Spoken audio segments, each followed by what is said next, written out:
Thank you again for being with us here today at the library. I'm going to run through the quick bios for our panelists, starting with Leslie Karst, who is in the center. She's the author of Molten Death, of the Lefty Award-nominated Sally Solari mystery series, and of the IBPA Ben Franklin and IPPY silver medal winning memoir, Justice is Served, A Tale of Scallops, the Law, and Cooking for RBG, which she absolutely did, and asked her about that later.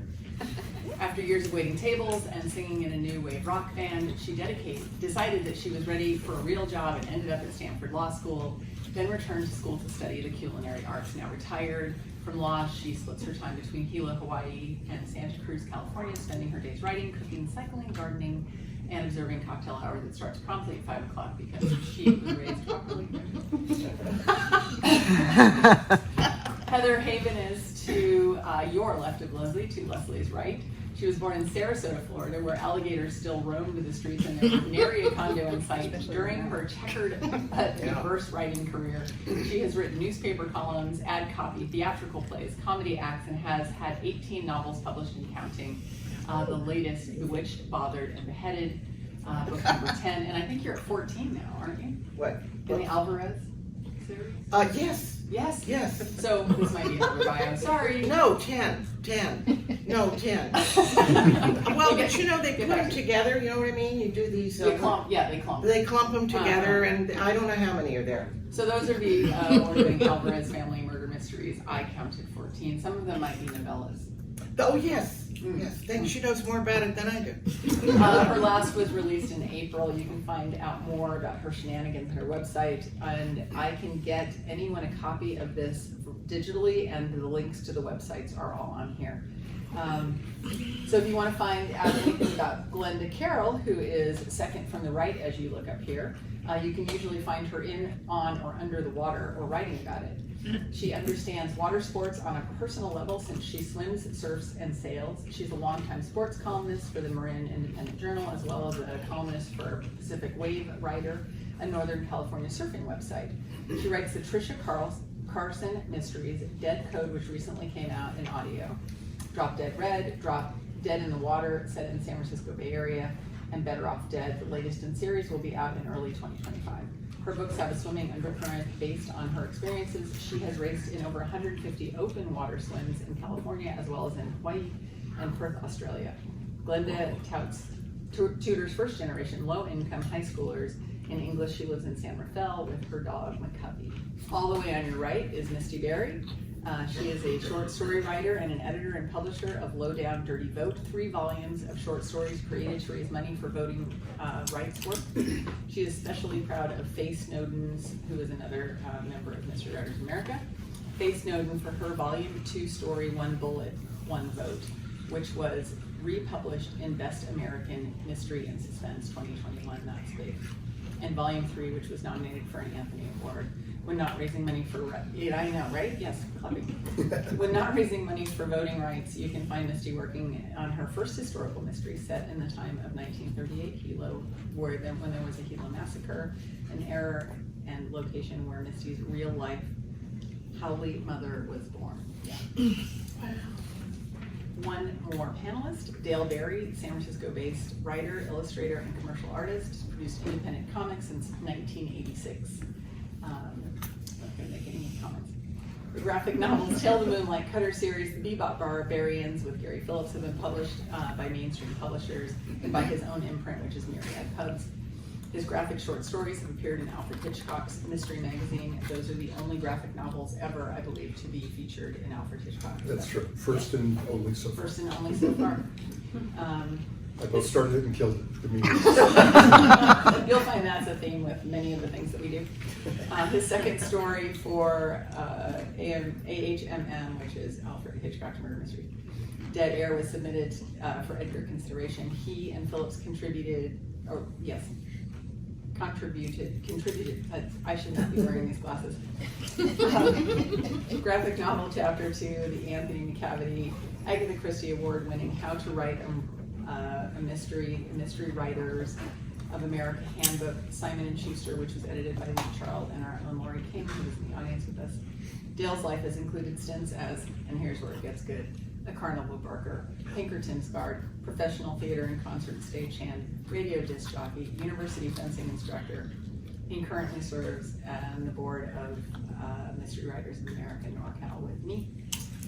I'm your moderator today, by day a mild-mannered program analyst for the Department of Defense, which is far less cloak and daggery than it actually sounds. By night I fancy myself a creative soul. I'm writing my first mystery.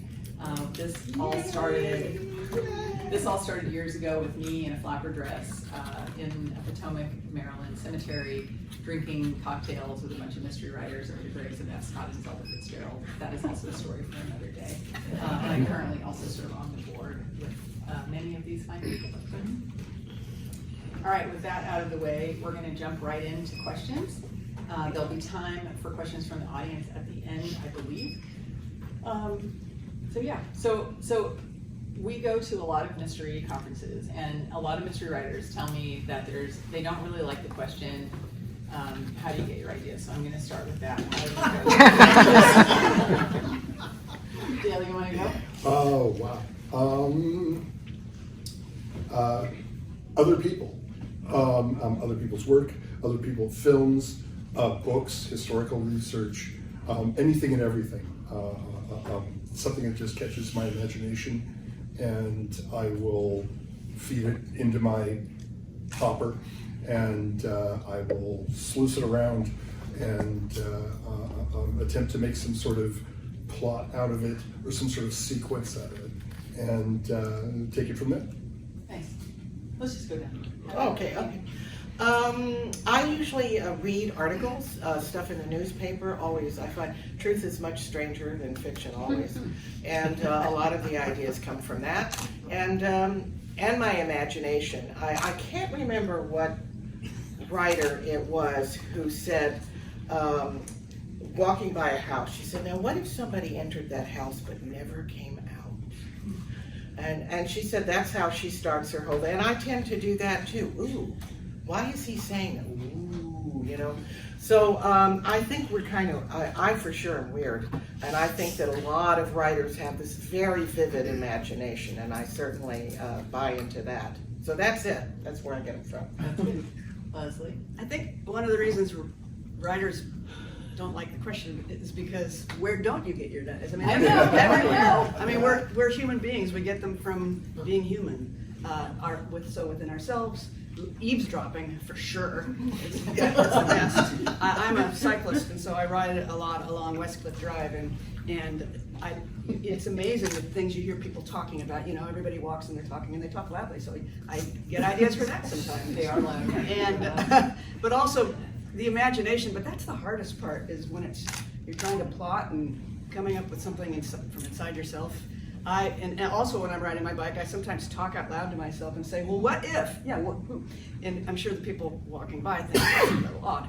But it works, actually, just speaking, and what if this happened? And you say weird things, but truly, every single one of you might be in my next book, because you just don't talk to me if you don't. People are fascinating.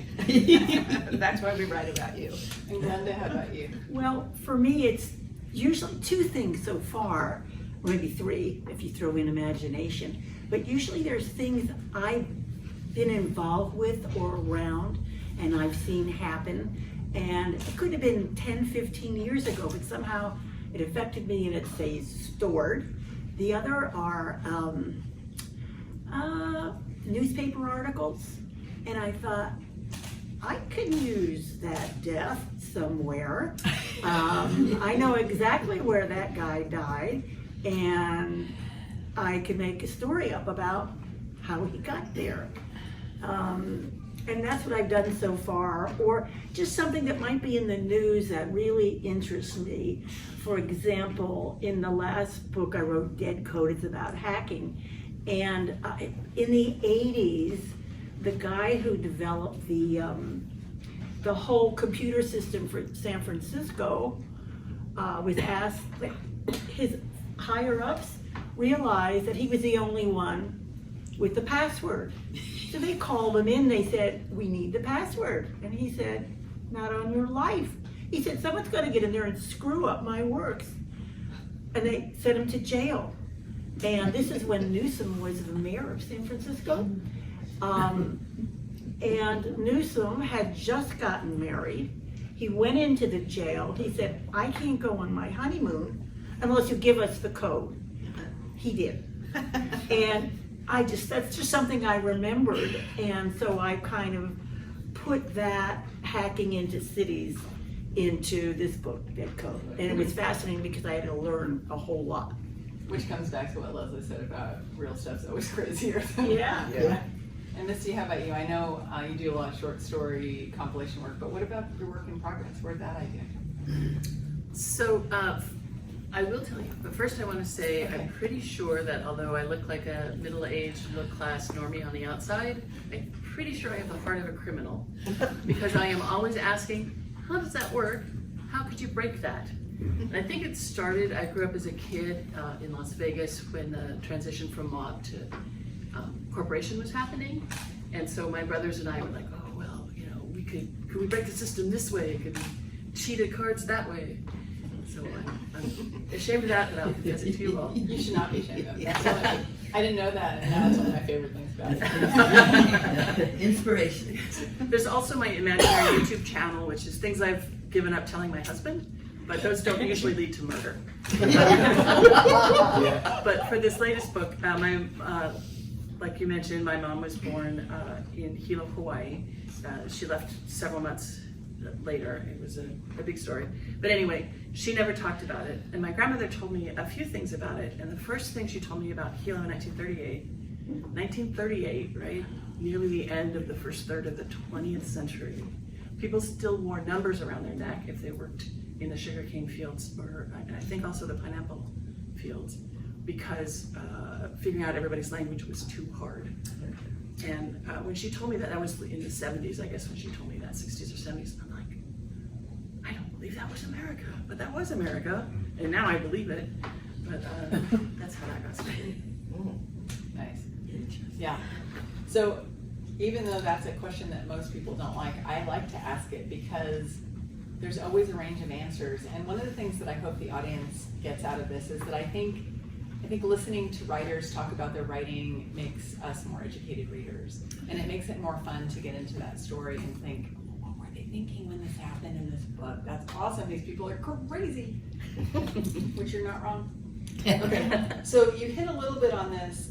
Is there anything in your past that lends itself to your writing or character development, certain experiences, a job, anything that has found its way into your books, real life experiences? Let's start in the middle with Leslie this time.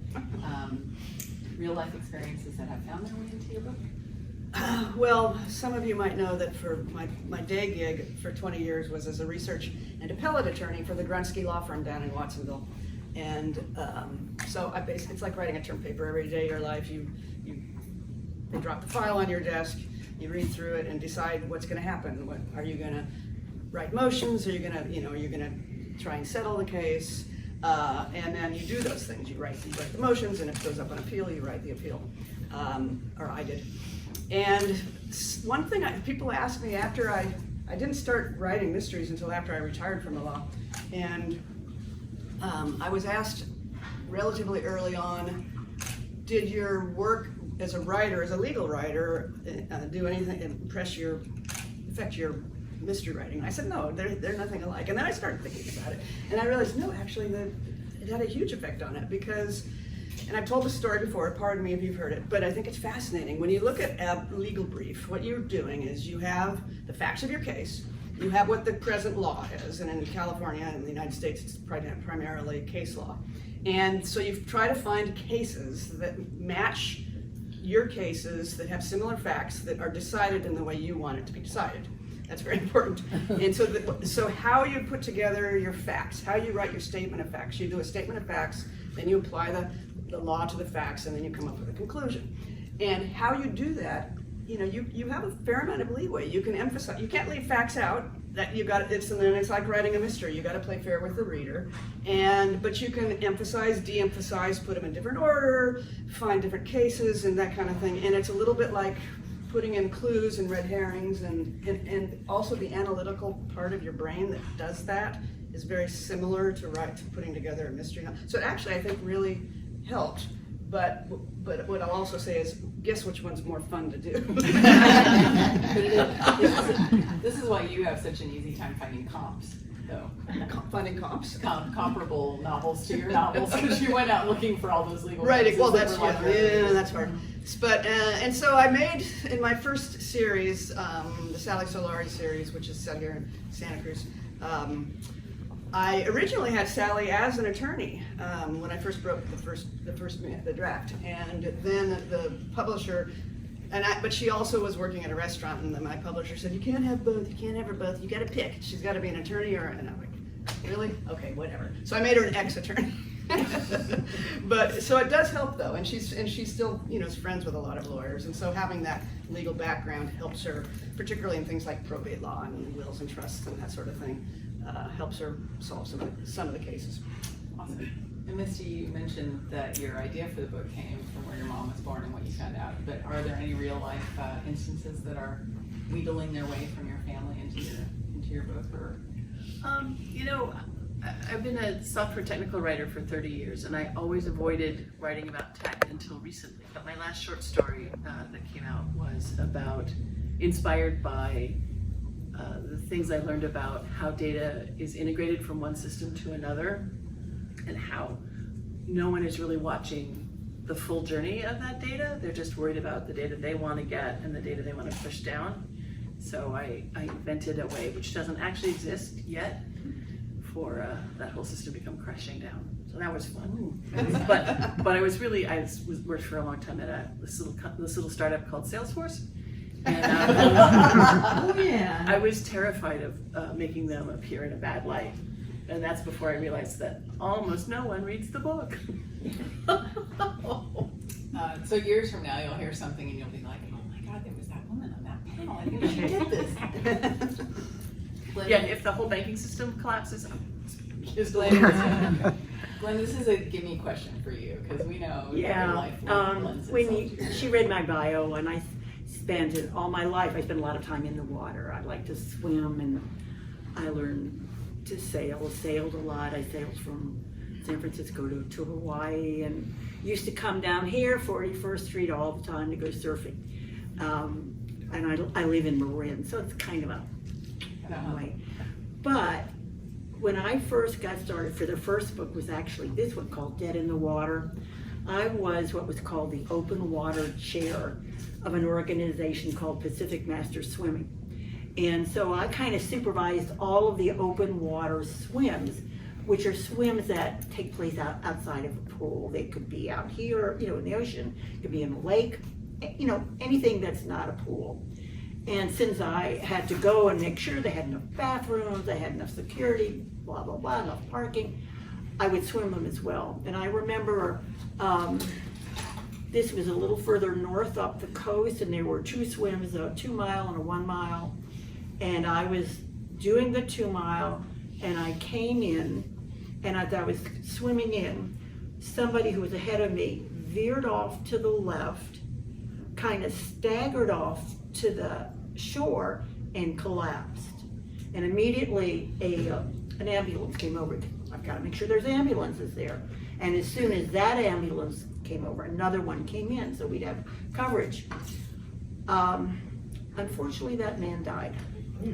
And his son was still out swimming. And I watched them working on his chest and watched his chest just balloon. I had never seen anything like that. So I'm on the phone with people, talking, telling what's going on. The second swim starts, and I'm waiting at the finish line.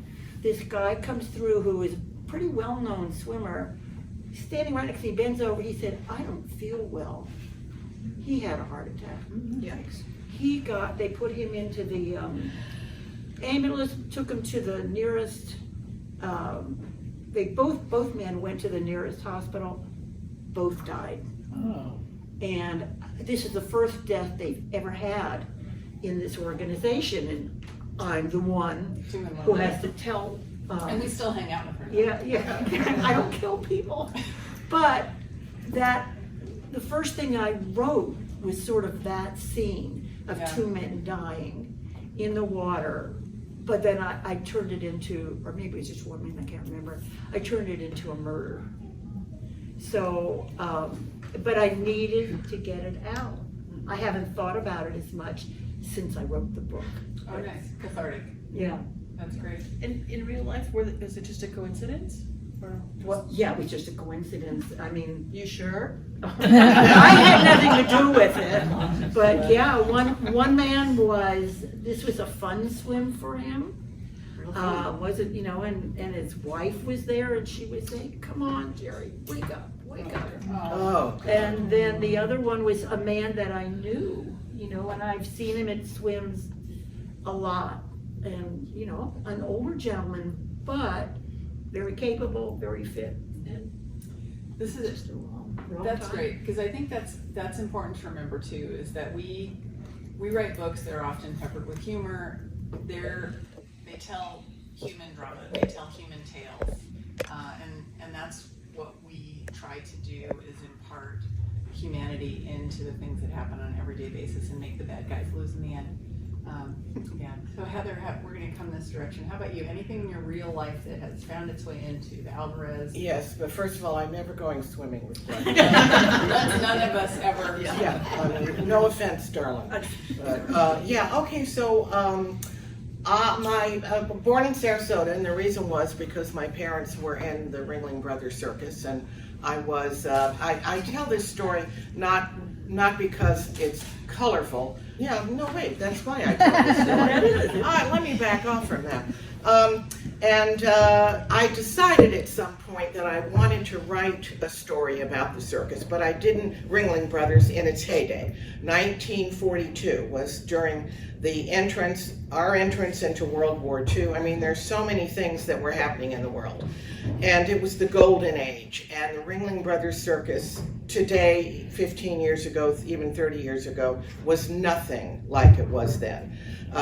They traveled with 51 elephants, not the 2 that you see now. And I just want to say that Ringling, I always feel I have to say this. My parents met during that. My mother was what's called a 1st of May, and my father was, at the time when they met, an elephant handler, and they worked their way up, and she became a person who did a lot of acts. She did trapeze and stuff like that, and he became the elephant. He was in charge of them, so he was in charge of 51 elephants, so he had a big job, and he didn't do the hook, and he actually treated them very nicely, which is why my mother fell in love with them. And I wanted to tell part of that story, but I didn't want it to be a biography of Ringling Brothers Circus, because I would have no business writing that. I don't know anything about that part of it. I've never wanted to write a biography. I've never wanted to write an autobiography. So where do I go with it? So I just decided to make my mother the muse. I wasn't there at the time, because I'm not that old, although very close. But I wanted to just have her be my muse and say the what if. But I decided to make the day-to-day happenings of the circus very real. And it took me 6 years of research. I'm very proud of the book, although it is not my bestseller by a long shot. It's just not. My mother is on the cover of it because she was very beautiful and very talented. And she did a lot of things in the circus. She was very she was a gymnast as well as being a dancer. So she had a lot of things that she did really well, and I wanted to share that. But I did not want to know more about Ringling Brothers Circus than I already did, because it wasn't like enough. You could devote your life to learning about something that big and that grand, and I didn't want to do it. So I honed it in and made up this story. And some people get a little lost in what was real and what isn't real. But the story is completely fake. As far as I know, nobody got murdered at Ringling Brothers Circus. As far as I know, never happened. I'm sticking to that. And so anyway, that was a big thing. And then I learned, so it took me 6 years to never do anything like that again. To not be that involved in my stories. I write lovely little cozies that I have, I use part of just being a human being in them, but I don't want to be that involved. in what I say. Now, some people do. They write the nonfiction thing and all that. That is not me. So that was my one journey that I'm glad I'm over. I bet if we dig, we'll find something else inside. Oh, I hope. All right, so I think we're gonna get Dale's answer on this. Anything for your life? And I already know a few things, but Yes, a couple of things. I have a graphic novel series. I write it, I draw it, I publish it. It's a paranormal series set in ancient China, 12th century China, about a ghost hunter. And so there's lots of supernatural and there's lots of sword fighting and things because that's part of the genre. One, I would say as a fencing instructor and having cross-trained with other combat sports and having been involved in hundreds of matches, I put a lot of technical detail into it that you wouldn't normally find, especially in comic books. Comic books fight scenes are always about, one character stands there posing in a panel, and then 5 people are falling backwards out of the panel. Oh, he's just punched 6 people at once, and that's not how real fights go. I don't know if has anybody ever stabbed anybody? Okay, exactly. Fencing. Yeah, So, yeah. exactly, right, yeah, okay. I had actually, I was working with another fencer once at a party, and we all brought our real swords. And we made the mistake because my friend was a corrections officer, and he was rugged and used to handling guns and things, and he came up and called me out, and we'd had a few drinks, and we're like, okay. So we all whipped out our real swords and started banging, and I ended up stabbing him. I did the correct move at the incorrect time. It was just like training and body memory kicked in. He did this thing, and I just naturally did the counter, and oops. So if anybody really wants to know what it's like to put a knife into somebody, ask me later. However, it helped with the comic books. The sword fights actually work out very nicely. But a much more pleasant story. I'll be quick about that. Tell him your friend is okay. He's okay. Thank you very much. Thanks, hon. You're right. I shouldn't leave people hanging like that. He was fine. In fact, when he got stabbed, his comment was, he stopped for a minute because he was drunk and looked at me and looked at the wound and just, Dale, you F. You stabbed me. And then it started spraying. And he took him to the ER. But he was, and at the ER, he got they fixed it up with just a couple of stitches, right? And he was actually depressed about that. He was like, I wanted to go to my day job and tell people I got that in a sword fight. That's like, I wanted to keep that forever. More pleasant story, real quick. The second comic I did for Alfred Hitchcock's that got submitted for the Edgar Award was based on a true life experience. I had, I was working as a radio disc jockey, I got a phone call from somebody late at night, and they told me they were going to kill themselves. And they told me this whole sad, abusive home situation, and that they had this full intention of shooting this other person and then doing themselves. And they would get away with it, and no one could stop them.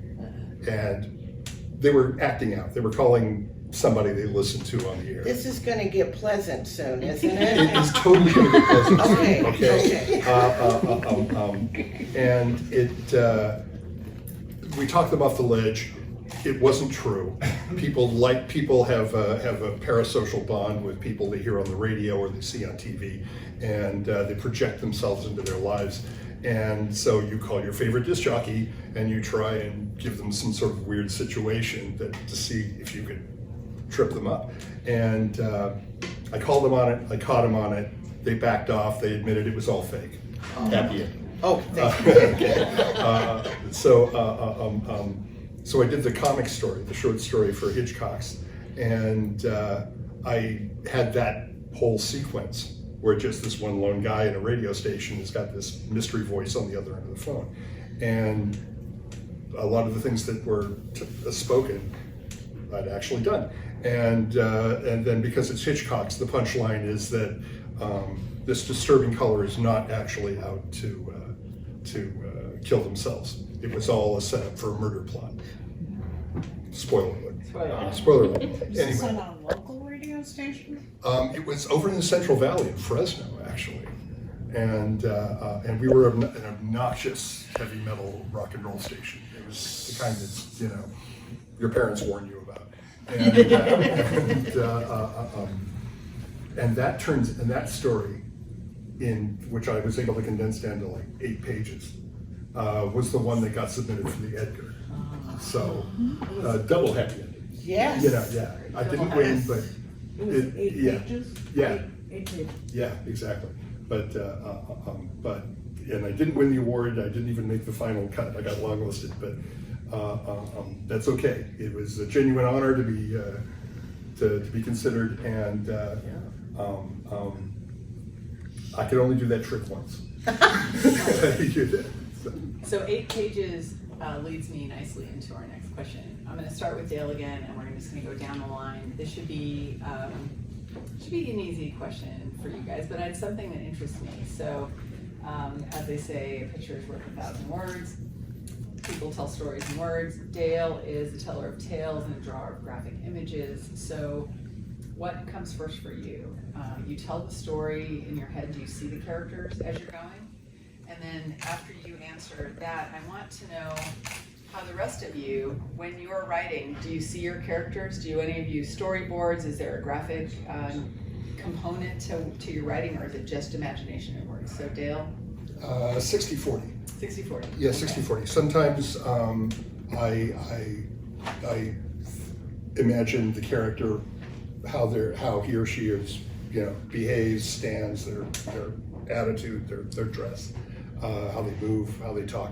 Other times I think visually, like a movie editing machine, like a moviola, where I've got a sequence that I'm choreographing in my head, and I'm rolling it forward, and I'm rolling it backwards, and I'm re-editing it, and I'm trying to break it down into the number of panels, the number of shots. And that happens before you put pen to paper. Sometimes, yes. Nice. And I will thumbnail and storyboard the sequence out.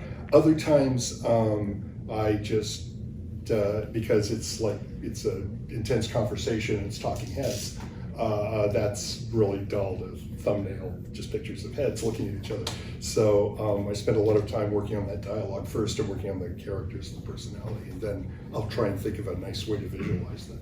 Heather, how about you? Do you see the characters as you're writing now that you've written Yes, enough? absolutely. I know the time to start writing is when I'm sitting at a stoplight and I start talking out loud. They're talking to me and I'm answering them back, and I haven't been arrested yet, but it's going to happen. So that's kind of when I know. Also, I write in a very linear. I prefer to write. I start at the beginning, I write on, and I get to the end. I'm not a person who does, I'll do this chapter here. Although I don't number them, because sometimes I do have to move them around, but I do tend to write in a regular, we're going over there. So that's what I do. And so they all travel with me. That's Nice. all I can say. Yeah. And has it always been that way from the first novel? Yes, my short stories are different. I haven't done them in a while, but yes, that's the way it's always been. I start at the beginning and I move to the end. It's much easier for me because I don't have a storyboard. I don't do that. I just have an idea in my head and I just keep moving with it. Nice. And Leslie, how about you? Do you? I write, and I also like to read books that don't dwell too much on physical description of their characters, because I think it's not, if you describe what's happening in their personalities well enough, it's not that as important. And so I don't tend to just have a lot of physical description, but when you ask this question, I started thinking about my characters, and in my head, it's interesting, it's fascinating. So if you could spray out this vision that I have in my head of them, there they would be. And I realized that a lot of them are sort of friends of mine, or composites of friends of mine, or people that I know, or actors, actresses. I think it's important that you have it in your brain, even if it doesn't. It's like having backstory. You don't want to put too much backstory in your book, but if you don't have the backstory in your head of your characters, they're not going to ring true. it's the same thing, I think, with the physical descriptions of them. And so in my brain, I have this, even though it's vague, it's very set. I don't know, it's hard to explain. But sometimes people often ask, you know, well, what actors would play your characters? Which, for my new book, I haven't figured it out yet for Molten Death, but for my Sally Solari books, I always wanted Jennifer Garner to play Sally. She'd be perfect. She's getting a little old for it now, but maybe she'd stop doing all those damn commercials. Yeah. We were just talking about that. She doesn't even do movies anymore. But anyway, I think she'd be great, so. Nice. And Glenda, you see your books too? Well, Maybe because they're so personal I to don't you. do storyboards or, and I don't say this is my main character and I list everything out. They kind of develop, and then I realize what I don't have about the person written down, and that kind of develops. And yeah, that's basically it. And I kind of agree with you, is that sometimes they're a composite of people that I know. Hopefully no one could recognize himself, although one person said, "You wrote about me, didn't you?" And I went, not even close, you know, but people were putting themselves in the books, and they just wish that. Yeah, I guess. Yeah. But yeah, it's just, you know, I picture them in my head. And then what's really funny is then when you add a detail about them, it's like a snap. You remember the old Viewmasters that you used to click? And so you've got one person who looks this way, and I think, well, maybe she should have a click that way, you know, and it shows up like that. I like that. So, yeah, no, they just develop. And Misty, how about you with the nonfiction you're writing? Are you seeing this as it goes on? Yeah, so I was thinking about this while you guys were talking. And for short stories, you only know a little bit about the main character in a short story. You only know the parts of their personality that are really important to the plot. And so as I've written 2 books that no one's ever going to see, and now I'm working on this 3rd, which might see the light of day. I hope so. And I wanted to preface it all by saying I was told with complete confidence by a man on the internet that I'm doing it wrong. So I just want to preface that. But for the longer pieces, I tend to start with a premise and a theme. Everybody kind of knows what theme is, and for me, premise means the thing that you're saying is true about the world. And I may not have decided exactly what that is, but that's sort of where I start. And then I find people whose problems or personalities might be exercised by that. And I don't really know them to the end until the end of the first draft. I know I decide some things before I start writing, but it's a process of discovery. And in this book, I sort of, just without thinking about it too much, made the main character be my grandmother. But my grandmother was a very angry and a pleasant person. And so I've had to take several steps back from that. Say, who is she really that people would want to spend 250 pages with? Nice. Is this something you guys feel, would you say? Like you can feel the character before you write them? I think if you don't, you're not ready to start writing. Right. Yeah, that's true. Cool. Just checking. Yeah. No, you gotta have that sort of, it made a person maybe not fully developed yet, you know, but you kind of know the basics of the personality. And in my case, my main character is Trisha Carson, and she brought up her sister, Lee, and they were 8 years apart. And because she ended up, as soon as she graduated high school, taking care of her sister, her personality totally changed from before high school to after, and she became, you know, very focused, very responsible in making sure that her sister moved on with her life. So it's like, you kind of, I knew that about them. Yeah. Not from any experience. I do have a sister, you know, she's a physician, she was fine. But yeah, I kind of knew what they were like and how one depended on the other and how they both depended on each other. So it's like you were, like Missy was saying, so there's an emotional impression. For me, there is. Probably that with all of comes the from- characters, except maybe some real minor ones. But all of them, there's an attachment to. Right, especially if you're writing a series. Yeah. By the time you get to number 3, you kind of know these people, the ins and outs and how they relate. I mean, it's also, I write about relationships is mainly what I do. And I write cozies, and that you're going to know there's gonna be a satisfactory ending. There's not gonna be a big question about anything. And I base this, on my own particular view that I really think it's better to be nice to people. And I also think it's really better to be nice to your family. And I have found that a lot of people are not, I'm not doing a preaching thing here, but I find that sometimes when people they take people for granted and their loved ones for granted, they're not as nice to them as they are to a stranger. And I just feel that, so I'm selling that with my books.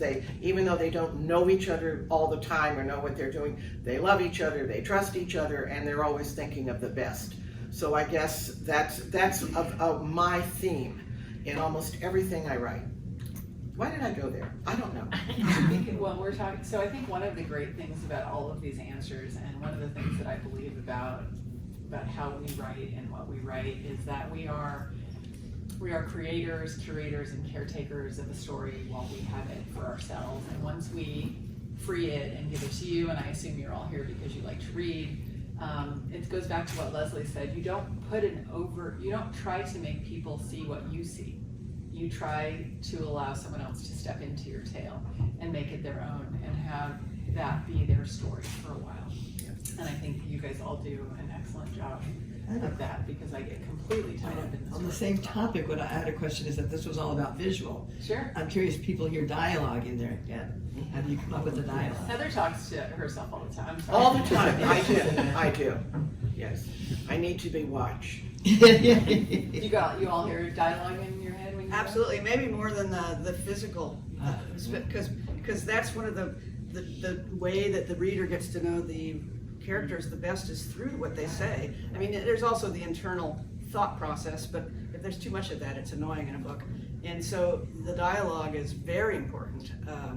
It says a lot about somebody, and it's great to have different characters' dialogue be different. It doesn't have to be. I mean, I read once that every character, you should be able to identify every character on the page by their dialogue being different. And it's like, if you did that, it'd be really fake, first of all. But yes, you do want, people have tics and phrases they use, and I love dialogue. It's my favorite thing to write, and I'm constantly listening to what other people have. Like I said earlier, listening to people's conversations and lifting phrases and putting them in. So yeah, that's a great question. It's really important. I do that too in terms of lifting dialogue. When I say I can't guess it's this book, Dead in the Water, Patricia goes into a restaurant, Salvadorian restaurant, and I have done that, and I've listened to what people say, what they say in Spanish, not that I understand that much Spanish, but also how they relate to the customers. And so I just get a feel for that, and I'll use some of that, not all, but what would I know about how to be a cook in a Salvadorian restaurant? Zero. But being there and observing you pick it up.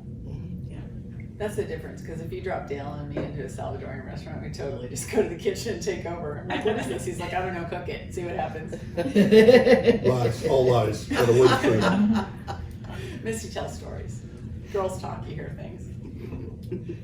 I studied linguistics up on the Hill, and so I write dialogue, and probably 70% of it sounds just like Misty.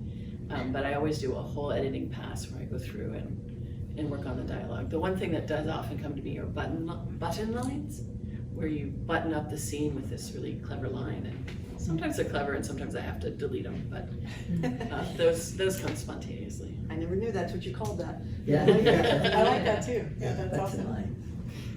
So Well, in comedy, it's called punchline, which is kind of what I write. It's that kind of thing, that where you lead up to the punchline. And it's still called that in books. Do your scenes end in punchlines? Do your scenes end in punchlines? Not always, but if I'm telling something, Because I think of a punchline as being something that makes you laugh. And I think what you're talking about doesn't necessarily make you laugh. It's just something that makes the reader either think, maybe laugh, or want to turn the page. Or sick burn. Could be a cliffhanger. It could be. It's just. Yeah. Yeah, it was not. I started my career writing dialogue for comedy skits, but the punchline was not always the funny part. It was just, how are you going to end this? Is it going to have a punch? Doesn't mean it's going to be funny, but is it going to end it? And that's kind of where, that was my training. So those, actually we're just talking about words, right? The end is always, we're all doing the same thing. How do you end it so that when they turn the page, well, they want to turn the page, and when they do, they're going to read something, continue on, and that's what you want. So it's always just been called a punchline for me. Comics work the same way, except that you do it with visuals, right? You can do it with dialogue, the dialogue within the picture, right?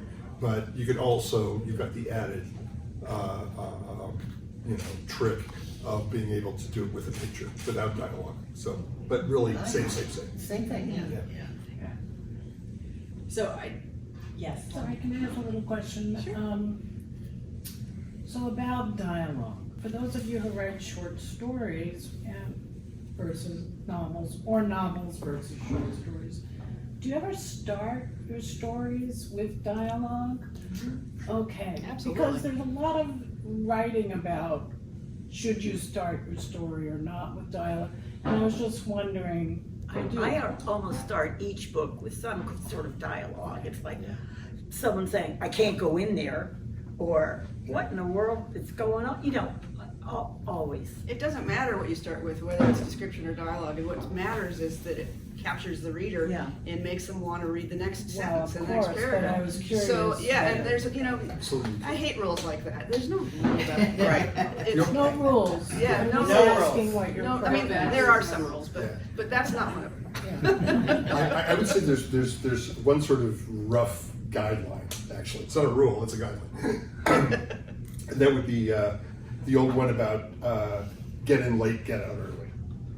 Right. Yes. Start a absolutely. scene. Oh, right. Start in That's the already begun, and then In- get in out. exciting. Yeah. Yeah. Get off the institute. porch. Exactly. Yeah.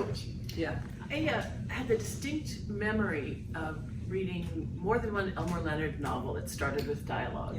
And so when I got an edit note like that, I went, I'm gonna go find this, because I'm not Elmore Leonard, but it wasn't true. He had a couple paragraphs of description before his very unique people started talking. So then I'm like, oh, well, it's me, or I either have confidence in my choice or I don't. Right, But and it there's no should wrong be answer. about you. There are all sorts of rules. Never start a book with a question. You read all these things. I think Leslie's actually grabbed me by the shoulders and shaken me before, because I'm like, well, I just read that you, and she's like, no, stop, no reading that. Don't do that anymore. Just write the book. Yeah, right. Knowing why the rule exists can tell you whether or not it applies to you in this particular situation. Yes, thank you. That's good. Yeah. So before we have more questions, we're going to keep going. Diane has graciously offered to stay past closing for us. We started at 4, so we can continue to go a little past the normal 5 o'clock closing time. So thank you, Diane, for that. Yay, thank you. She's lovely. We're going to keep forging forward. So we talked about character, we talked about visuals, and dialogue, and so getting back to something a little bit more visual, I want to talk about setting just a bit. So, and all of the connections here. Misty and Leslie, you've got Hawaii, Leslie's in Santa Cruz, Glenda and Heather in San Francisco. Dale just defies location because he can put his people to sort of paranormally travel wherever the hell they want to go. They're very unruly, truly. So you write real places. Do you fictionalize the settings? And do you find it easier or harder to write a real place? Let's go the other direction. Misty, if you're not, can you come this way this time? Yeah, I was just thinking, many of my short stories start in a Silicon Valley office, but not Oracle or Salesforce or whatever. So there's a certain vagueness there. For the historical in Hilo, I'm trying very hard to get the facts right, because that's the least I can do. And if there's something that I have to change to make the story work, I'll put it in an author's note. Does that answer? It does, yeah, and that actually brings up a great point too as we're going through, because I think everyone else is writing contemporary. You're writing a historical right now, so you're writing a real place that you've never been, right? Even if you've been there, you weren't there in 1938. Exactly. So it's not that same place. No man crosses the river twice, right? So, and Glenda, how about you? I mean, I know your books are super real because you're in the water all the time yourself. Yeah, I write about real places, like my protagonist works for the San Francisco Giants, so I describe the ballpark, not so much from the point of view as the megastars, but from the people who work there. You know, they go through the tunnels, how they connect in the locker room, that kind of thing. Doesn't your son work for the Giants? I'm sorry? Doesn't your son work for the Giants? Yeah, this is his 18th year working for guest services, and I worked there for about 8 years. So I kind of know what that life is like, and I thought it would be interesting to talk about. Yeah. So there's that, but I'll talk about maybe like swimming locations, and sometimes I'll mush a few of them together. Sometimes I'll give them a different name. I remember I created what I was calling a secret spot, and I was at a luncheon where there were a lot of open water swimmers, and someone came up to me and said, "Can you tell me where that secret spot is?" I said, "It's fiction." And his face just dropped. So I use both. But so real places, but you fictionalize them. And I know, Yes. So I know, I was born in Santa Cruz, so I know when Sally rides around on her bike, I know exactly where she is. But what about So yeah, Hilo when and I Santa Cruz? first came up with the idea for the Sally Solari series, the first thing I do two things before I thought anything. One, I had to be in Santa Cruz, and two, it had to be about food because I'm obsessed with food. But the Santa Cruz part was I've been here since '74. I moved here from Southern California to go to UCSC and never left, and I just loved this place so much, and I wanted very much to have it be another character in the book, and to portray it honestly. And so I know Sue Grafton, famously said she changed the name of Santa Barbara so that she could do whatever she wanted and not worry about it. And I don't kill people in real places. I make up restaurants and places like that when anything that might be dodgy is going to happen there. But I have lots of many real places in it, and I consider it very much a love letter to the city and to the county. And each of the books in the series has something to do with different attributes. One of them, it's a lot of she's a fourth generation Italian fisherman family who owns a restaurant loosely based on Gilda's, and so it is. Some of them are set about the restaurant business. There's the artichoke farm in one of them, pop-up restaurants and hipster cooks, and the conflict between the old school Italians and the new hipster cooks, and that is big in it. And so then when I started my second series, the Orchid Isle Mystery, set in Hilo, yes, where I now live half-time, and I have done for 18 years. It was the same thing. I'd lived there long enough that I really wanted to write an authentic book set on the Big Island of Hawai'i. That I've read a lot of mysteries and other books set on the islands in the state of Hawaii that are written by people that haven't spent a lot of time there, and they're basically just about how a tourist sees the place, and there's more to the island than tiki bars and white sand beaches and coconut palms. By the way, those things exist. They're in my book. They're awesome. I love them. But I wanted to show a Hilo that's more what the people who live there see. I'm not from there. I didn't grow up there.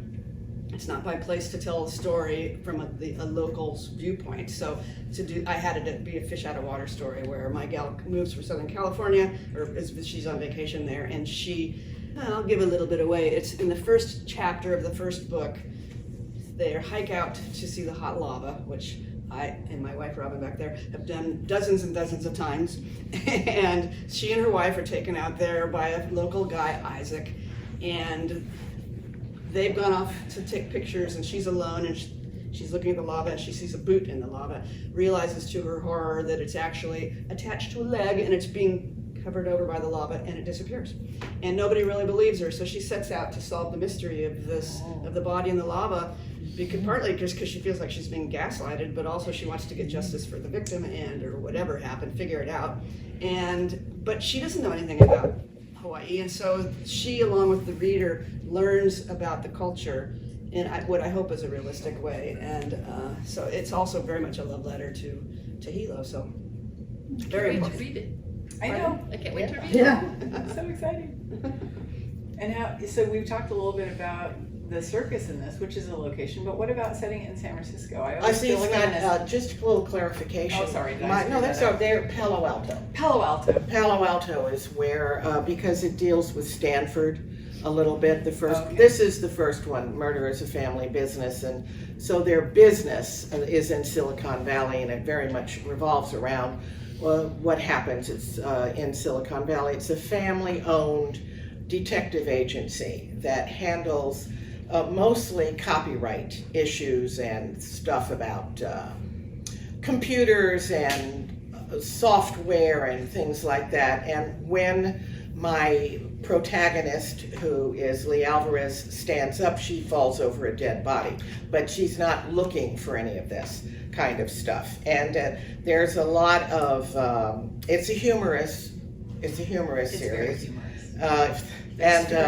And it's got her mother in it, who has never had a bad hair day.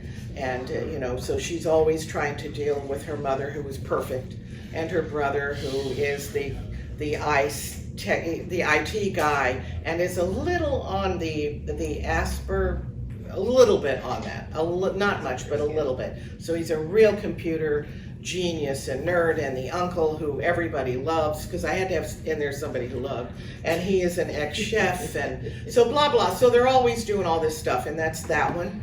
And so I tried to set it in real parts of the Bay Area. That's probably why San Francisco gets confused in there. Sometimes we're in the East Bay, Tiburon, wherever have you, but they are stationed there. The other series, which is the Persephone Cole Vintage series, takes place in New York City during World War II. So it is historical, and I have not there at the time. And it does a different kind of research, and it's a lot of fun. It was a lot of fun to do that. But once again, I think you need to ground your stories. So you find the real places and ground them so that the reader is going to buy into whatever you're talking about.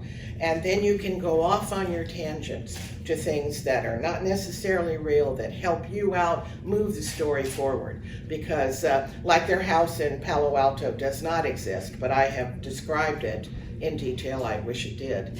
And stuff like that. So I tend to ground things in what's real, and then go off on a tangent and go to other places and have a good time. I think we have not gotten there yet with all of, but we actually have just a great time writing these stories. We love it so much. Am I right here? We just love it, and we do it Love because this, maybe? well, it's torture, Heather. It's torture sometimes. Depends on Like what, frustrating children is what they are. You love them, but some days you want to kill them. I guess, yeah, that's true. so Especially, as my father famously, not famously, but in our family famously said, and I'm paraphrasing it, that he was a law professor who read a lot of legal writing, and he said, the times that I'm the least happy is when I'm writing and when I'm not writing. It's like, That's right. So, how do you bring location into your graphic novels? I agree with you. I think grounding is very important. The radio station story was one room, and I had to immerse the reader in that and in doing a show. And so I steadfastly created the mix board and all the speakers and the music cabinet, the soundproof booth, excuse me. I think that's very important. When I'm doing paranormal series in like 12th century China, what do I know about that? What does anyone know about it? I do a ton of research so that all the costuming and hairstyles and architecture and the horse bridles and everything else are exactly correct as much as I can make it. Whenever somebody does a magical incantation ritual, I try and make it accurate Taoism from 12th century, because if I can ground it in that kind of reality, then I've suckered the reader in, right? And at that point, you could now we can introduce ghosts and people jumping over a roof or whatever you need. You know? At that point, the drama, the murder, the crime, the supernatural element, whatever, the romance, at that point, it becomes more real when it's anchored in a real world. Nice. Okay, so just a real quick question about standalone versus series. A lot of you write series. Misty, I hope you're sure into a series. I would like to write a series. So, did you know you wanted it to be a series going in? And have you made any crazy mistakes like weird Aunt Carlotta shows up in book 2 and dies and then comes over with a tater tot casserole in book 5? Who are you asking? Let's go with Leslie in the middle. That's what editors are for. Yeah, thank you. And believe me, I have the copies of that. I think given the style of book I was writing, which was sort of a traditional / cozy for the first one, Dying for Taste, here it is, the first Sally book. I was hoping it would be a series because, then you get to continue writing. But with your first book, you don't know if you're gonna get a contract at all and if they're gonna want more. But yes, I intended it, I had a whole, actually, story arc in my head about, what would happen with the family, the Solari family, and so definitely I wanted it to be a series and planned it that way. As far as mistakes, I never did anything like that, but the one thing that I regret is that in chapter 1, like the first page of Dying for a Taste, I kill off Sally's Aunt Letta, who is the owner of this trendy, fancy restaurant, loosely based on Oswald. And then in the book, she's stabbed to death in the garde-manger of her restaurant, Gauguin, named after the painter. And the sous chef is accused of the crime because it's his chef's knife that was used. And Sally sets out to try and prove his innocence. And so during the book, I just had this idea, it'll be her aunt, she's the black sheep of the family, and she comes back and opens this restaurant. She has got this conflict with her dad because he's got this traditional Italian restaurant. Her brother, that is, and they sort of are like, you're too snobby for me. Oh, you're too old-fashioned, and so there's this dynamic in the family. So I came up with that. I killed her off in the first chapter, and then in the book, a lot of what happens is Sally reminisces. Is that a word? Yeah. About her aunt, and I fleshed her out more as I wrote it. And by the end of the book, I'd completely fallen in love with this character, and I couldn't believe that I'd killed her. Why did I do that? And so in the last book in the series, she sort of comes back in Sally's thoughts. I sort of resurrect her because Sally is really missing her. But it's like, I really regret killing off Letta. Sorry. And Heather, you knew the Alvarez family was going to be a series? Yeah, I did. Because I still have a lot of things to say. The Persephone Cole is a series. I do have my standalones, which is, one of them is the circus book. And we haven't talked about sales or anything like that, but in my experience, people tend to want to read series. Yeah, so if you can do that, that's lovely. And but I still had something to say. We usually say what we need to say, but I don't gravitate to standalones. Basically because I have nothing to say. I never did. So I just write I write beach stuff. I write the stuff that's covered with sand and mustard, and then, and you throw it in the bin when you finish. And I would like nothing better than to walk here to the Santa Cruz beach and see one of my books half buried in water and sand and stuff, and know that somebody read them, because I do beach reads and I love it. And when people write me and say, I read I read to my sister, she's in the hospital, whatever, and every day I go and read her a chapter, and she laughs, and we love it, and we hug. I mean, that is the best thing you can ever say to me. That's it. That's it. So I will die a happy woman, knowing that has been said to me, and I'm very grateful for that. Thank you. You knew, Glenda, you knew Trisha was going to be a series? No. No. I just wanted to write this book because I think I needed to get that, those deaths out. Right. And then when the book was finished, I had a couple people come up to me and say, you better write another book because I want to know what happens to XYZ character. And I went, well, why not? So that's what That's I've how done. that happened. And the fourth book will be out in probably the beginning of 2025. And I think I'll write one more after that. But as much as I like Trisha and her sister and everything else, I think I want to write something else. Yeah, good. Maybe that one will be a series too. And Misty, your new work in progress, is this the first of many? She's kind of an isolated character, so Yeah. I don't know. The other problem is if I did make it a series, I'm gonna have to write about World War II, and I feel completely inadequate to do that. So Those readers are very exacting. So what I'd like is for the reminiscence of your current book to be found in a journal by the granddaughter of the woman in Hilo who lives in San Francisco, and then that should become a series. But that said, I don't need but 5 pages to make a continuity error. That's what editors are for. Dale, do your books do they follow along a series, or are they individuals? Each one is standalone. I try and focus on creating a standalone story, even if it has a recurring character. And that way, I know especially it's very popular in comics to create this elaborate backstory, this Bible for where they came from and where their cousins came from and where they got their powers, blah, blah, blah, blah, blah. I hate that. It's actually more stifling than it is creative, I think. And old-time serial characters, you know, Sherlock Holmes, Bulldog Drummond, I don't know, whoever, Nancy Drew, they did not create an elaborate Bible for them. Right. You introduce them in the first book, flaws, warts and all, and then you grew them, then they matured, and they learned more, story by story.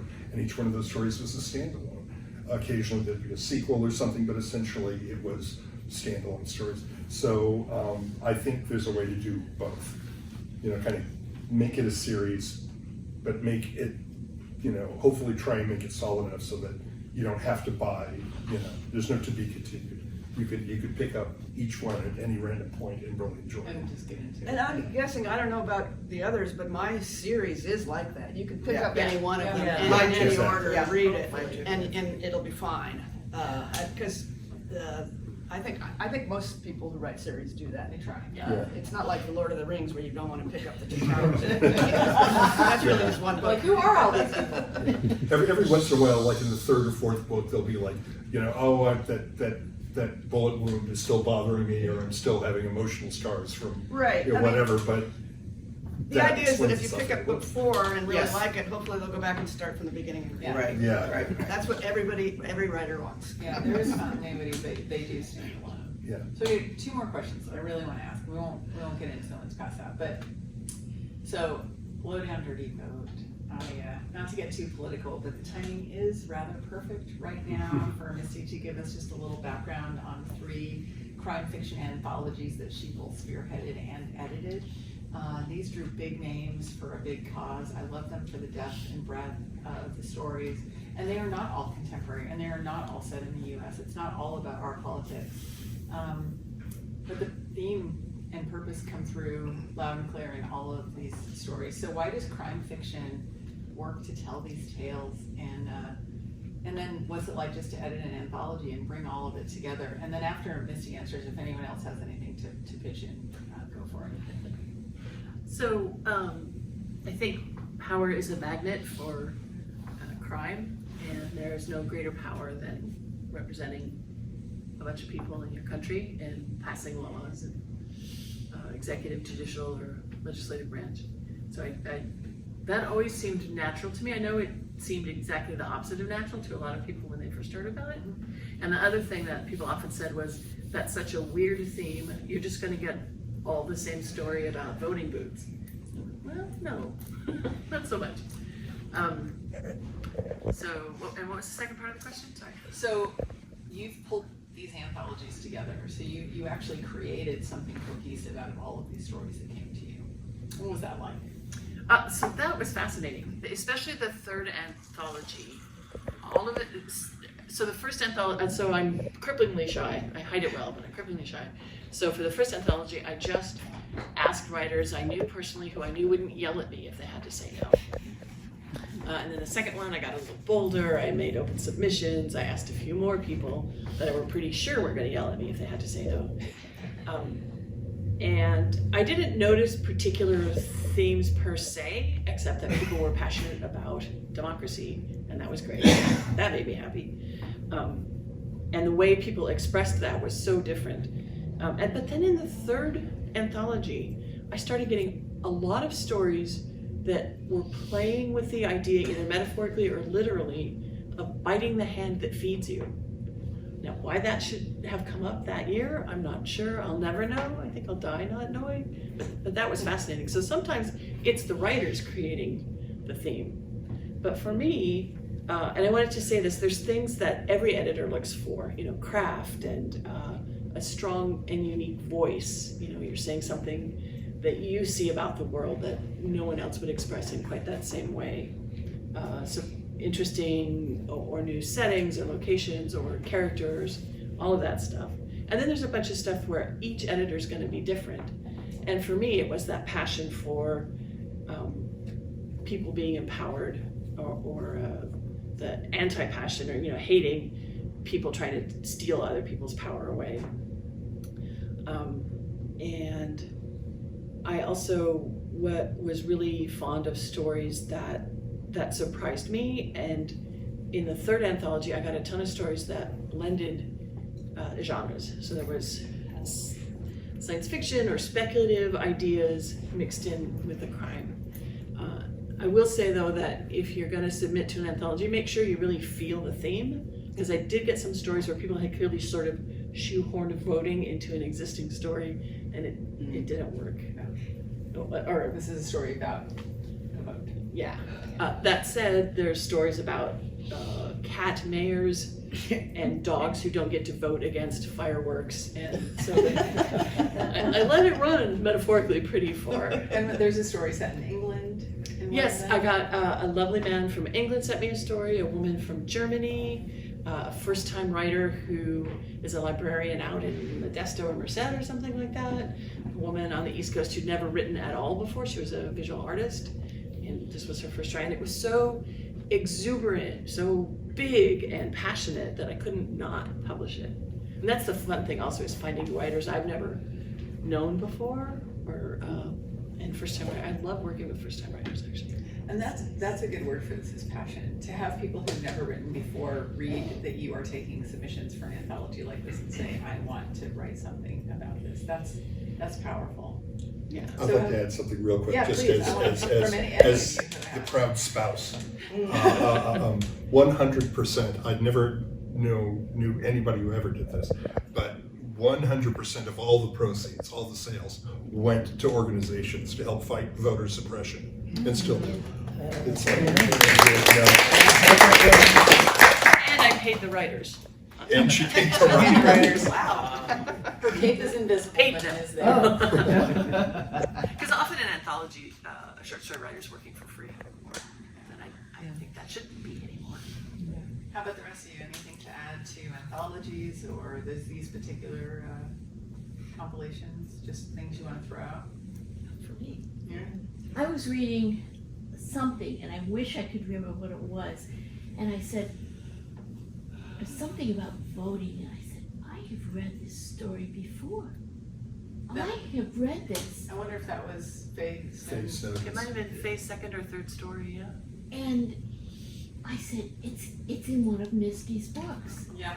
Yay. And I looked it up and found it. I said, that's it. I can't believe it was, I was so shocked. But I was so proud. So proud of you. So proud. We all are. Okay, so my final panel question, I think I'm going to end with this one. So Arthur Conan Doyle introduced Sherlock Holmes in 1887, and those novels are still growing strong, and novels that come off of Holmes, as we know, since Laurie King is in the audience with us. Edgar Allan Poe's Murders in the Rue Morgue was published in 1841, and it was noted that Poe said that he was influenced by E.T.A. Hoffman's 1819 work, Das Fräulein Scuderi, and Leslie will correct my pronunciation of both Italian and German later. So that means that the mystery genre is going to celebrate its 205th birthday this year. So a few parting words on why there's a lasting appeal of crime fiction and mystery novels. Leslie, you want to start, and then we'll just work our Sure. way. I mean, first off, there's people who love to try and solve a puzzle. And so the puzzle mysteries, that's obvious. But the reason I think of the longevity of crime fiction is because, at least, this isn't true for noir in some areas, but for a lot of crime fiction, you know that the bad guy's gonna get his comeuppance. And in particular now, in times of strife and division, and the world seems like it's crashing down upon us all, if you pick up particularly like a traditional or a cozy or a historical mystery novel, you know that it's gonna start out okay, then chaos is gonna reign, and then all is gonna be good at the end, and you can close the book and go to sleep and feel good. And I think it's empowering for us, and it's comforting, and I think that's one of the reasons that people keep going back to it over and over again. Yeah. Other comments, Glenda? It's a good question. I'm thinking of the mysteries that I read, and I really like the use of language, and I like to think about why is this happening, what's going to be next. Right now I'm reading the series by Mick Herron, Slow Horses, and I'm on book 5 or something because I want to read it before they make the and I was thinking about that. It's like his writing in some cases is pretty dense, there's a lot of language on the page, and I'm used to reading quickly, but it forces me to slow down and picture what he's talking about, and also where it's going to lead. But for me it's just like I like when language leads me to use my brain. I guess That's great. That's a great answer. Yeah, and it's actually a great. We'll come back to Leslie at the end, but Miss, did you want to throw something in there and tell us what you're reading now, since Glenda started this? Oh, I was gonna answer the same. Yeah, no. Tell us the answer to this question. But are you reading anything that you want to share too? I will quote Dr. Lizardo from Buckaroo Banzai. Character is what you are in the dark. Yes. That's good. I think that's the appeal of crime. What am I reading now?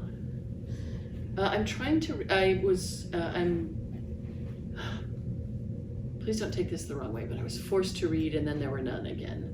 Yeah. And while I read a million Agatha Christie's when I was younger, there are things that are just hard to read now. But there's also an epistolary novel, but it's email back and forth between all these people. The Appeal. That's what I'm in the middle of right now. That's great. That's great. Yeah, and I do like. I didn't mean to say that I didn't want you to answer the first question, because I do that we're still on that question.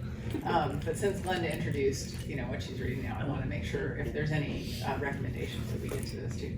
So Heather, why the lasting appeal of mystery novels? I let me bow to what these two said, because that's exactly Genius. Yeah, that's it. So I there's no point in repetition here. So And are you reading it? What are you reading now? I'm on about a lot. I'm writing something now. And I don't tend to read a lot when I write, because that influences me, and or maybe starts to bleed in on the voice.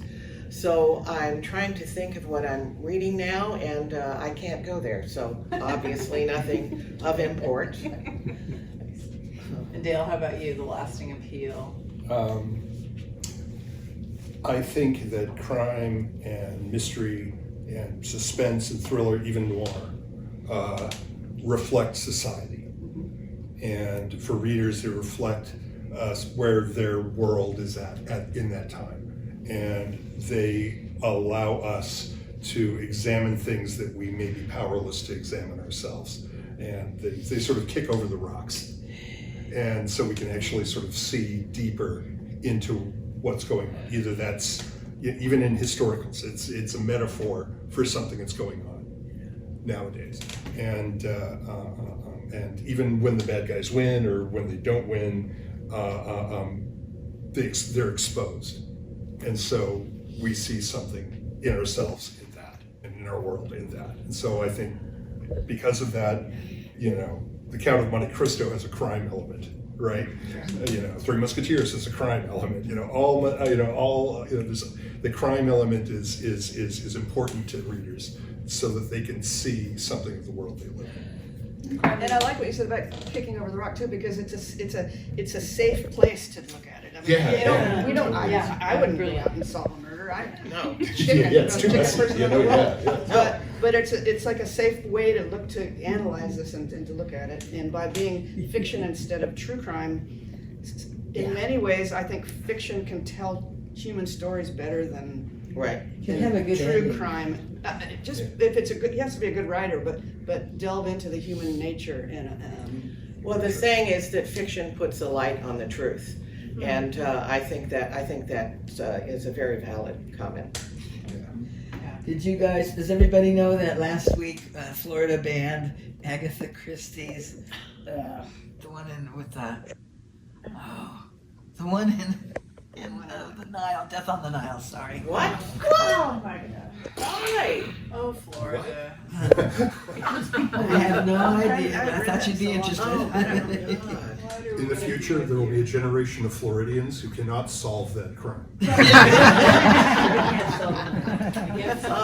they're all toxin wet. Yeah, I'm going to Florida tomorrow, so I have, Ask I him. already am Ask going him. to get off the plane and say, is this true? And I want names. I want names who did this. We're Sort unleashing of Evan like Bacon 20 on Florida copies, tomorrow. just Yeah. sort of bootleg Agatha Christie. So let's take a few audience questions, please go. Yeah, I've heard at least one author say that their characters are so fleshed out in their head and so real that the characters tell them the story basically once they get going. Has that happened to No, you I guys? think we all kind of said Yeah, that too. sometimes, yeah. I never believed it was true. I heard people say it, and as I've gotten braver and more willing to write without much of an outline, I do find that you start to write something, you go, that doesn't ring true. That they couldn't possibly. They wouldn't have done that. They couldn't have done that. I mean, Yeah. you get to know them so well. That's it. So there's so many things we're not going to get to talk about tonight. Pantsers versus plotters. Katrina McPherson, another friend of ours, says that sometimes she just follows her characters around in her head and writes down the things that they do, and that's what becomes the book. Yeah, I got sent to Ipanema. I have no idea why. The character was going there. I knew nothing about it. I still know nothing about it. But there we went, and that was the end of the story. But many chapters take place in Ipanema. I still don't know why. She likes the song, that's why. Another question in the back? Yeah, I was just curious in this technical age, how you guys write? Do you write in longhand to feel the words coming out, or do you sit at computers and write? There's a crunchy question. How do you do I'm- that? Or what programs do you use? I just will use Word. I've tried some of the writing programs and I can't figure them out. Sorry. So I rarely do anything by longhand anymore. Everything, even my first crummy drafts, are all written out. And if something doesn't work, I will actually copy a particular chapter, put it on another blank page, and work on it by itself. But yeah, I'm the same way. I'm comfortable enough typing. Thank you, 8th grade typing class. That I compose on the keyboard, and it's amazing because you can cut and paste things. Yeah. Things that you delete, I have it deleted because then I might put it somewhere else. You can move things around. Yeah. Word processors are just amazing. But all I use is just Word. I don't use anything else. Draw. And then I have usually a separate document that's ideas, and it's more like just spewing stuff, and then I'll read it. Yeah, I draw by hand. I learned it old school. I still use brushes and dip pens and pencils. I'm terrible with little Wacom tablets and digital. Yeah, it drives me crazy. I can't feel it.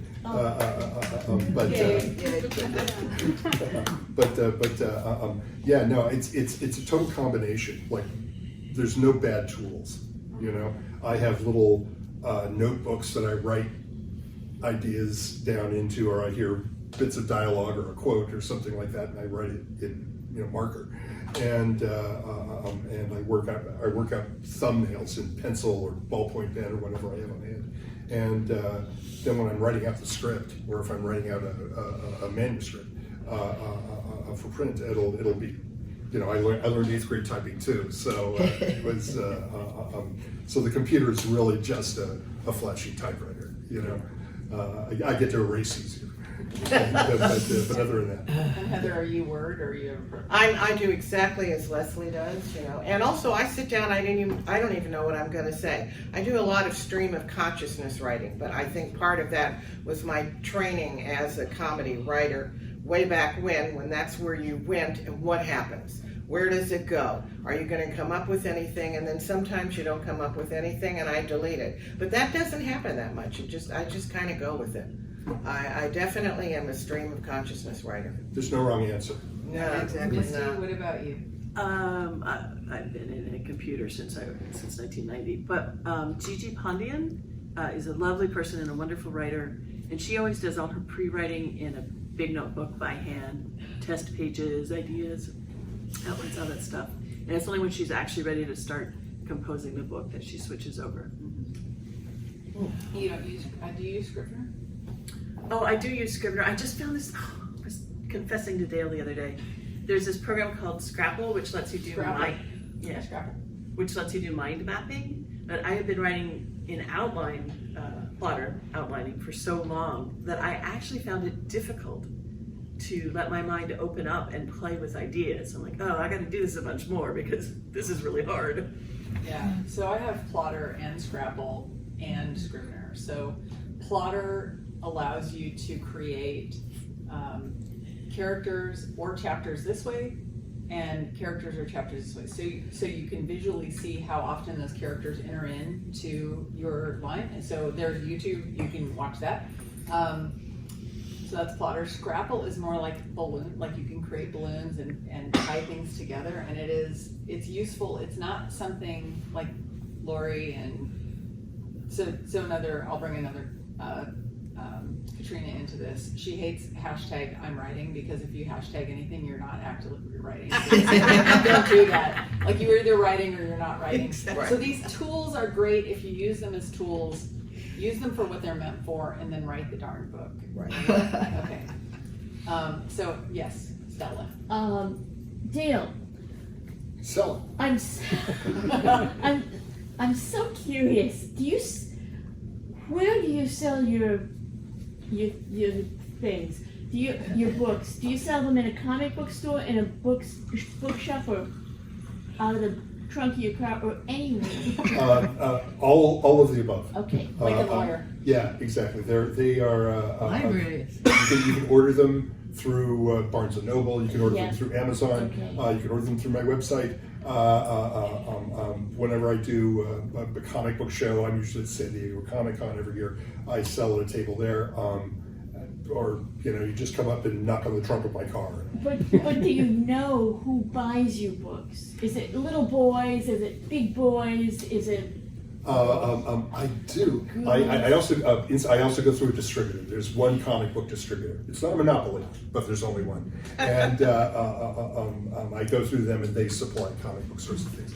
I get letters. I get readers. I've had letters from Germany. I've had letters from England. I've had some letters you don't respond to, because Right. people project themselves and they want to tell you about their magical powers. Because they could be real or not. Yeah, So, yeah. exactly. Either way, don't engage. Yeah, it's like that weird phone caller on the radio show. But other times, they're very sincere, and they may want to buy a piece of art, or they want to know if they can order a book, or they want to know if you ever thought about adding Genghis Khan to a story, or whatever. And so yeah, you doing the shows, the book shows and conferences, you end up running into a lot of people, and a lot of your readers come by, and it's it's empowering. It actually helps you want to do this more for, when you're feeling really bad and oh, this career sucks. Why am I doing this? It's suddenly you remember, it's like, I've got a reader in Wisconsin who's waiting for this book. Who loves me. So I can tell you one place where Dale might be. You have books in the back, right? I do. So the library has been gracious enough to allow our authors to sell some books today if anyone wants to buy them or just talk about them with the writers. I also don't want to abuse Diane's graciousness of allowing us to stay past closing time. So I think I'm going to do my final thank yous. There'll be time for individual questions a bit after we close and the authors are just hanging out. But I did want to thank you all for joining us today. I want to tell you that, again, everyone up here and many people in the audience are members of Mystery Writers of America NorCal chapter, and today is sponsored both by the library and by MWA NorCal. It's a great organization. If any of you are writers and you want to join, just talk to any of us about how groovy it is to be one of us. I want to thank especially the Capitola Library for hosting us again. This is 3 or 4 years. Special gratitude to Diane Cohen, who has for years been a guiding beacon to pull me into safe waters, even though I continue to try to make my own storm every time I plan. So thank you, Diane, for everything that you've done. See you next NWA. October. Yes, and see you next. We'll pick a date sooner this time. We'll get it done.